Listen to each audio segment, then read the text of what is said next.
ये बहुत स्मार्ट होते हैं और अपना बिहेवियर भी चेंज करते हैं। जब जैसे ड्रॉट स्पेल आता है अपना बिहेवियर भी चेंज कर देते हैं, एक्टिविटी को स्लो कर देते हैं, इससे वाटर लॉस कम होगा। दूसरा, मोटर सेल, ये कुछ ऐसी कोशिकाएं होती हैं जब स्ट्रेस स्पेल आता है, ड्राई स्पेल आता है, स्ट्रेस में पौधा होता है, तो ये कर्लिंग, लीफ को कर्लिंग करने की काम करती है मोटर सेल, जिससे कि इवेपोरेशन कम से कम हो। और तीसरा, कुछ वैक्सी कंपाउंड्स होते हैं इस पर,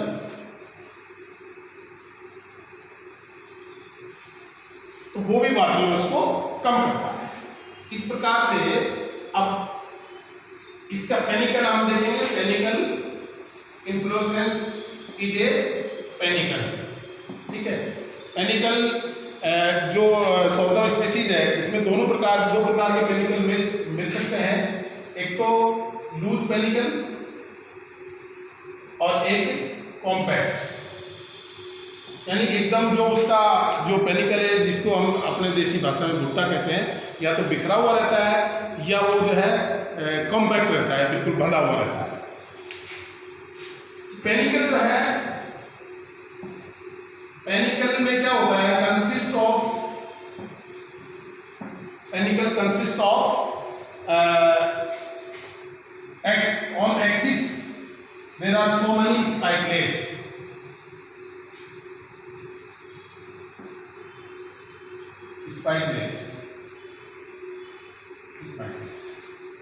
और वो अल्टरनेटिवली बियरिंग होते हैं, ब्रांचेस होती है पेनिकल की। एक ग्राफिक रिप्रेजेंटेशन से अगर अपन देखना चाहें तो जैसे कि ये मान लो उसका पेनिकल का रेकिस है, तो इसमें अल्टरनेटली ऐसे ऐसे ऐसे ऐसे ऐसे, यानी एक को अगर अपन प्रदर्शित करें तो ये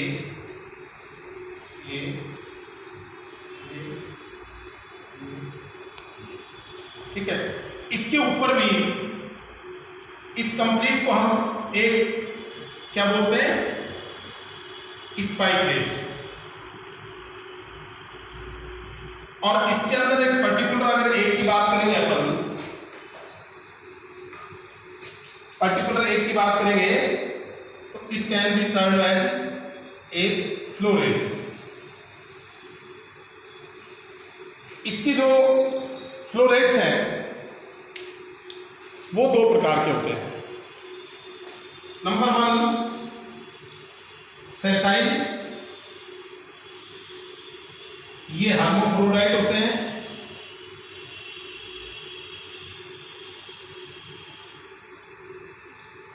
और फर्टाइल होते हैं। दूसरा पेडिसिलेट,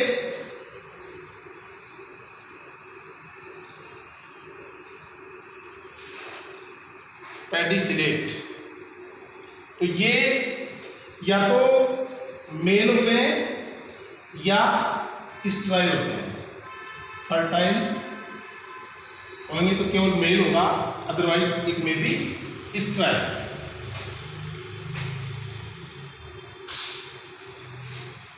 तो इसका जो फ्लोरेट है, अगर फ्लोरेट की अपन बात करेंगे तो फ्लोरेट के अंदर एक पेलिया,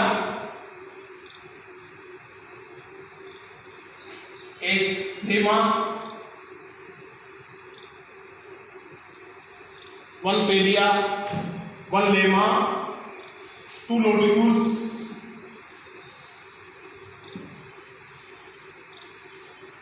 3 stamens and an ovary,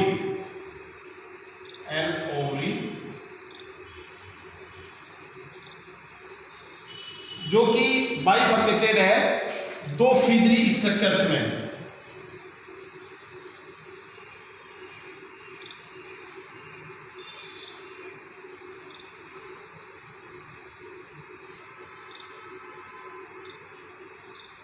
यानी पंखनुमा जो स्ट्रक्चर होती है ये ओवरी, उसकी 2 स्टिग्मा इस तरह से फीदरी इसमें स्टिग्मा पाई जाती है। यहां पर महत्वपूर्ण बात यह है कि स्टेमन्स इसके अंदर 3 होते हैं।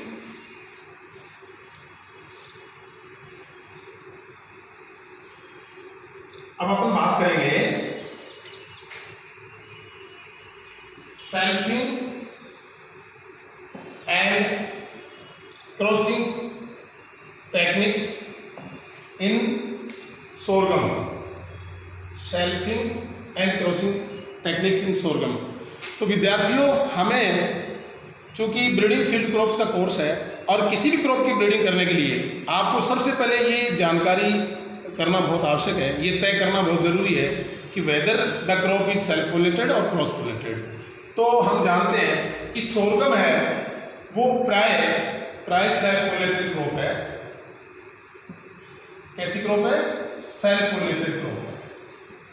हालांकि 2 प्रकार की हमारी जो पोलिनेशन के आधार पर सेल्फ पोलिनेटेड क्रॉप्स हैं और क्रॉस पोलिनेटेड क्रॉप्स हैं, पर इसको हमने तीसरी कैटेगरी में डाला हुआ है जिसको कि वैज्ञानिकों ने नाम दिया है often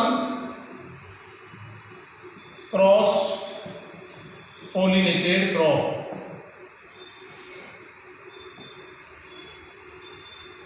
often cross pollinated crop ये इसलिए कि ग्रुप तो सेल्फ पोलिनेटेड है, सेल्फ पोलिनेटेड ग्रुप में आती है सोरगम, ताकि जो भी ब्रीडिंग मेथड्स हैं अपन वो अडोप्ट करेंगे इसमें जो सेल्फ पोलिनेटेड क्रॉप्स के लिए लायबल है। लेकिन चूंकि ये ऑफन क्रॉस पोलिनेटेड क्रॉप है, ऑफन मीन्स बहुधा परपरागित फसल है।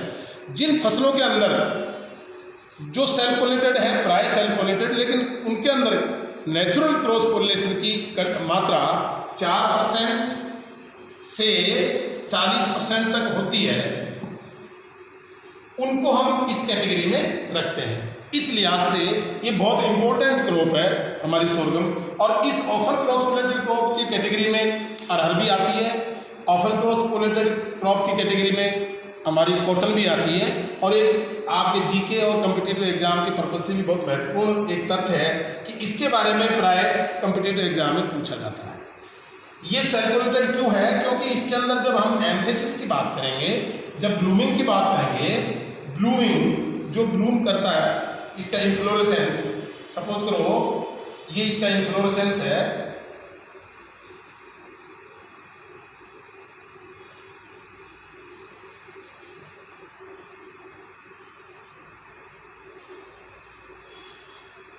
तो ये जो इसका इन्फ्लोरेसेंस है, इसका जो ब्लूमिंग स्टार्ट, पुष्पन जब इसमें स्टार्ट होता है तो हम जानते हैं सबसे पहले ऊपर से होता है, start from apical point and proceeds towards down side. ऊपर से इसमें स्टार्ट होता है पुष्पन और नीचे की तरफ प्रोग्रेस करता है, प्रोसीड करता है। तो इसके अंदर जो एंथेसिस होता है, एंथेसिस होने से 2 दिन पूर्व, 2 days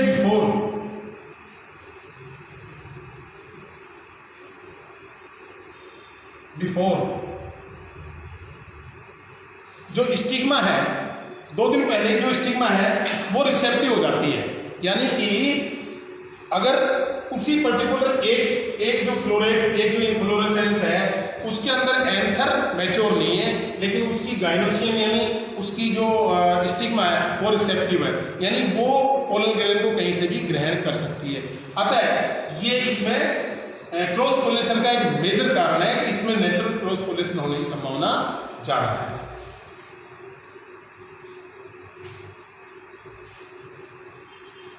अब हम बात करेंगे कि इसके अंदर इमेस्कुलेशन कैसे करते हैं, emasculation methods.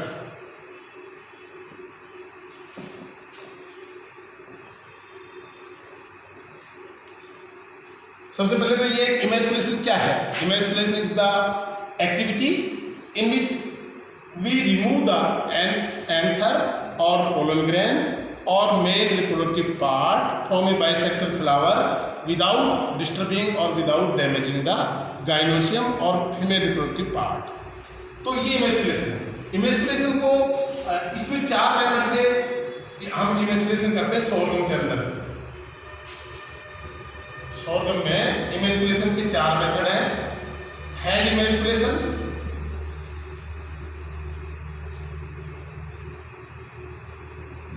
Number 2 hot water treatment,